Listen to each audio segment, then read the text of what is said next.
Comprendre le rôle de victime que nous prenons tous de temps en temps et comment en sortir. Bonjour mes amis. Eh bien aujourd'hui nous allons parler de dépendance affective, de victimisation. En effet, une victime se trouve toujours des excuses. Une victime, elle est soumise et les autres sont responsables de son état. Elle ne cherche pas à s'en sortir, elle ne cherche pas à comprendre, elle est toujours victime. Et en fait, une victime, elle va dire par exemple, ouais, j'intéresse personne, je suis seule, je suis abandonnée, je sais pas comment faire pour que mon mari soit content, jamais il est content de ce que je fais, personne ne prend soin de moi. Bon, en fait, on me fait tout le temps des reproches et puis pourtant je fais de mon mieux, etc. Et donc, une victime, elle va elle peut activer toutes les blessures en fait. Par exemple, l'abandon, elle va se sentir abandonnée. Bah oui, puisque elle est seule, abandonnée, elle n'intéresse personne, son fils l'appelle pas, en ce moment c'est le confinement, elle est toute seule chez elle, et puis elle se sent vraiment rejetée, qui est la deuxième blessure, elle se sent abandonnée, sa famille l'abandonne, l'appelle pas, ils viennent pas la voir, etc. Et donc c'est compliqué pour elle. On pourrait dire aussi que le rejet, c'est quelqu'un qui se sent aussi, quand elle fait la victime, c'est quelqu'un qui se sent complètement rejeté de sa famille, de son travail. C'est celle à qui on donne le travail. Quand je vais travailler, c'est à moi qu'on donne toujours le moins bon travail, le travail le plus désagréable. C'est moi qui suis la boniche à la maison, c'est à moi qu'on me fait tout faire, je dois faire tout le temps le ménage et tout. Si je vais dans une association, en fait, les gens ils vont me faire les tâches que personne ne veut faire. En groupe, si on va me couper la parole, et donc en fait c'est pas juste, c'est pas gentil, les gens ils font pas attention à moi, etc. On peut être aussi dans la trahison justement. J'ai pas eu le poste que je méritais et pourtant je le méritais, etc. Il me ment, il me dit pas la vérité, etc. Je sais pas pourquoi il me ment, ou bien il répond pas à mes questions parce qu'il n'ose pas répondre à mes questions, et je sais plus quoi dire, etc. C'est la trahison, c'est une autre blessure, on trahit tout le temps, ou bien c'est de l'humiliation. Et tout le monde, je me sens humiliée justement parce qu'on me rabaisse en public, je me sens humiliée parce qu'on m'a frappée, je me sens humiliée parce que tout le monde me coupe la parole, et donc l'humiliation, c'est aussi une blessure qui est beaucoup activée pour les victimes. L'injustice aussi, c'est une... je fais de mon mieux, mais c'est pas de ma faute. Mes collègues, quand ils vont manger pendant la pause de midi, ils me demandent même pas d'aller avec eux. Et donc c'est injuste. À la maison, c'est injuste parce que chaque fois que j'ai envie de jouer à un jeu, etc., mes enfants, ils n'ont pas envie, et puis c'est injuste parce que je voulais faire ça, et puis ils n'ont pas voulu. J'avais décidé qu'on pouvait manger ça, et puis en fait, les autres, ils ont décidé autrement, donc c'est injuste, personne ne me comprend. Et voilà. Donc, et la victime va se trouver toujours des excuses, hein, d'accord? Elle va toujours, elle va pas chercher des solutions, elle va pas chercher à se sentir mieux, elle va pas prendre ses responsabilités, elle va toujours agir de manière irresponsable, puisque de toute façon c'est les autres qui vont chercher les solutions pour elle, et que là elle est là uniquement pour subir et suivre ce que les autres ont décidé. Donc c'est pour ça que la victime, c'est important d'en parler. Et comment faire pour changer tout ça? Comment faire pour se sentir de nouveau en vie, hein, pour se sentir de nouveau une personne qui est heureuse, etc. Et bien sûr, la première chose, c'est l'estime de soi, donc c'est s'aimer. Et c'est toujours se dire s'aimer, etc. Et la deuxième chose qui est vraiment importante, c'est comprendre pourquoi on réagit comme ça et nous demander, voilà, à la place de réagir comme ça, de dire voilà, il me fait toujours des reproches, c'est discuter avec. Pourquoi tu me fais des reproches? De quoi? Comment on peut changer les choses? Est-ce que j'ai trop de travail et que c'est pour ça que tu me fais des reproches? Est-ce que en effet, je reconnais que quand on me fait des reproches, en fait, j'ai pas assumé? Est-ce que je peux prendre ma responsabilité? Est-ce que les reproches sont justifiés? Est-ce que je peux arrêter de me plaindre et puis de me dire tout de suite, me placer en victime? Donc là, il faut bien écouter, regarder la vidéo sur la respiration, parce que sur la respiration, vous aurez toutes les réponses pour justement ne pas rentrer dans votre victimisation. Quand vous demandez à quelqu'un de prendre soin de vous, eh bien, vous pouvez changer simplement les choses en prenant directement soin de vous, en augmentant l'estime de vous, en vous aimant, en faisant des méditations. Justement, je vais vous faire des petites vidéos de méditation que je vais poster directement sur YouTube, puisque sur YouTube, je vais pouvoir classer, avoir des playlists. Ça sera plus facile pour vous de retrouver un petit peu ce qui vous intéresse. Donc, ceux qui s'intéressent directement, sous Laurence Thévenin, sous mon nom, vous avez déjà le profil YouTube qui est activé. Quand vous avez quelqu'un qui vient, qui se plaint de ne jamais vous voir ou de vous téléphoner, appelez. En plus, maintenant, on est en confinement. Donc, profitez-en. Ah, je t'appelle, je viens chercher tes nouvelles. Allez-y. Allez-y, responsabilisez-vous. Demandez-vous pas, voilà, quand c'est qu'on va m'appeler, je suis triste et tout ça. Mais non, arrêtez d'être triste. Prenez-vous en main et puis dites-vous, moi je vais téléphoner à mes amis, je vais savoir comment ils vont, etc. Et puis on téléphone, on prend soin des autres. Comment on peut prendre soin des autres plutôt que de soi-même? Ou si on est tout seul, on peut se faire une bonne salade à manger, on peut se faire des bonnes choses, on va lire un bon livre, on va commencer à tricoter, on va commencer à peindre, on va commencer à faire quelque chose qui nous intéresse.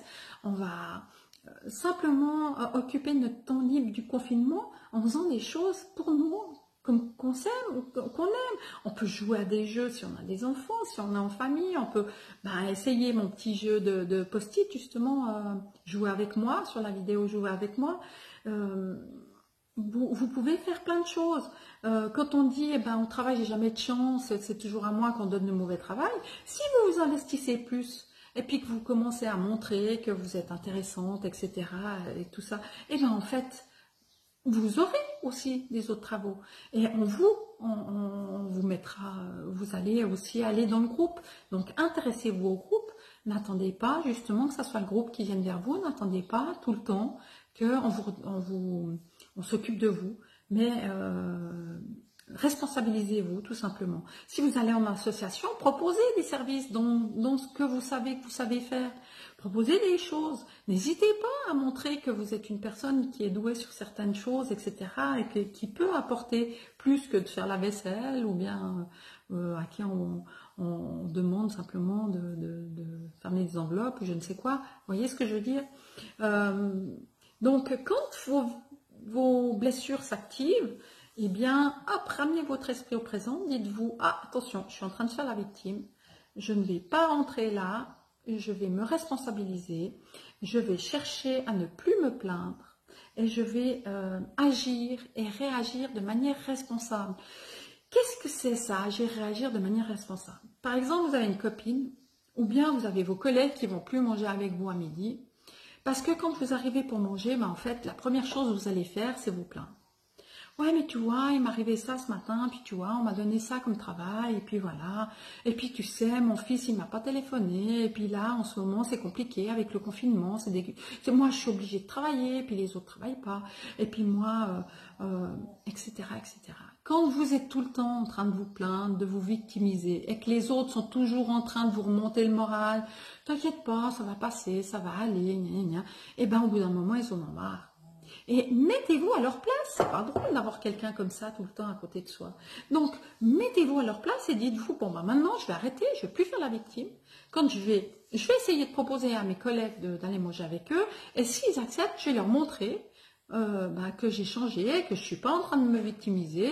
Je vais leur parler que voilà, c'est chouette, on a le printemps, t'as vu, les arbres ils sont en fleurs, et puis voilà, au travail, il y a eu des bonnes choses, je sais pas, des choses qui se sont passées, j'ai discuté avec un tel, ça m'a fait du bien, j'ai apprécié faire ce que j'ai fait ce matin.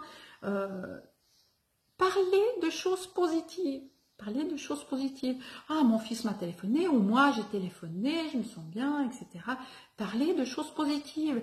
Ainsi, les gens, ils vont vous trouver intéressante et ils auront aussi envie de vous parler de choses positives. Et en fait, vous allez refaire partie d'un groupe. Et c'est comme ça qu'on revient intéressant. Si vous vous sentez dans la justice parce que quelqu'un est tout le temps en train de vous rabaisser et tout ça, posez-vous les questions. Est-ce que je suis vraiment à ma place? Est-ce que c'est pas le moment pour moi de commencer à réagir et puis de prendre soin de moi parce que je mérite pas ça? De savoir est-ce que je peux rester avec cette personne ou pas? Est-ce que cette personne me bat? Est-ce que c'est le moment ou jamais de me dire, voilà, à la place de rester dans cette situation, il faut peut-être que je change de personne parce que cette personne-là, elle va certainement pas changer. Parce qu'elle ne m'accepte pas à ma juste valeur. Je ne peux pas la regarder en face. Regardez l'estime de soi, comment on regarde quelqu'un en face et tout ça à la même hauteur. Et comment évoluer énormément, c'est vraiment par la méditation. Demandez-vous aussi si dans votre couple vous n'êtes pas le bourreau et la victime, c'est-à-dire celui qui domine et celui qui est dominé. Si vous êtes dominé, etc., vous pouvez aussi proposer de nouvelles règles pour qu'on évite justement d'être dans ces règles-là et que les choses changent, que vous-même vous vous responsabilisiez et que votre bourreau aussi s'aime mieux aussi pour justement reprendre une place plus confortable, où il n'a pas besoin tout le temps d'être après vous et puis de s'occuper de vous et de vous sauver à quelque part. Parce que c'est pas drôle non plus de vous sauver tout le temps. Alors attention, il y a bourreau et bourreau. Hein. Le bourreau qui frappe, c'est pas du tout le sauveur qui aime sa femme. Hein. On est bien d'accord. Mais disons qu'on peut évoluer, on peut changer les choses tranquillement dans son couple aussi, en faisant avancer les choses un pas à la fois, tranquillement. Et ne pensez pas que les choses changent tout de suite. Les choses prennent le temps. Nous avons tout le temps, nous avons toute la vie.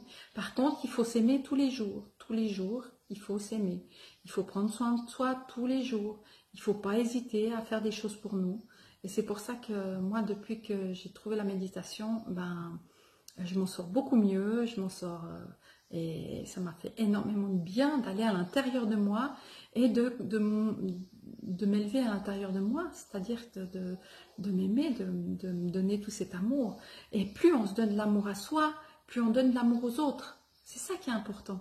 On pense toujours que c'est le contraire. Il faut que je donne de l'amour aux autres pour que moi je me sente aimée. Mais non, plus vous allez vous aimer vous, et plus vous allez donner aux autres. Parce que si on s'aime soi-même, attention, je ne parle pas des personnes qui se trouvent les plus beaux et machin truc, hein, et puis qu'il n'y a que eux qui comptent dans la vie. Hein.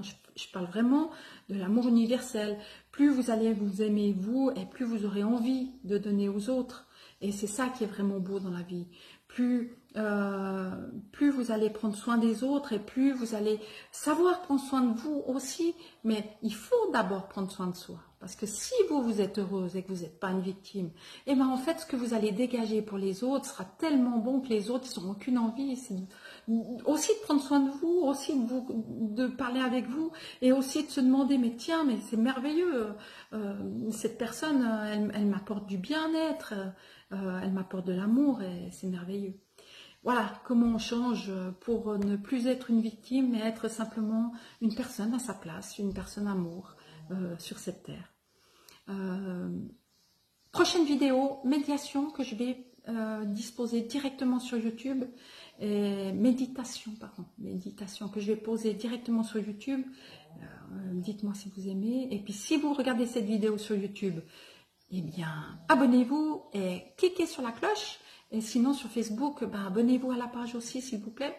Parce que c'est grâce à vous si je grandis, et puis plus vous aimez ce que je fais, et plus je peux continuer à vous apporter des solutions. Surtout, commentez. Chaque fois que vous trouvez quelque chose de bien, que je vous ai appris quelque chose, n'hésitez pas à me le dire, à commenter. Ça me fait du bien de voir que j'ai pu aider. Et même si, comme je dis dans chaque vidéo, même si c'est que 1 ou 5 personnes, pour moi, le plus important, c'est d'aider quelqu'un sur Terre et d'envoyer de l'amour. Alors à tous, je vous aime plus.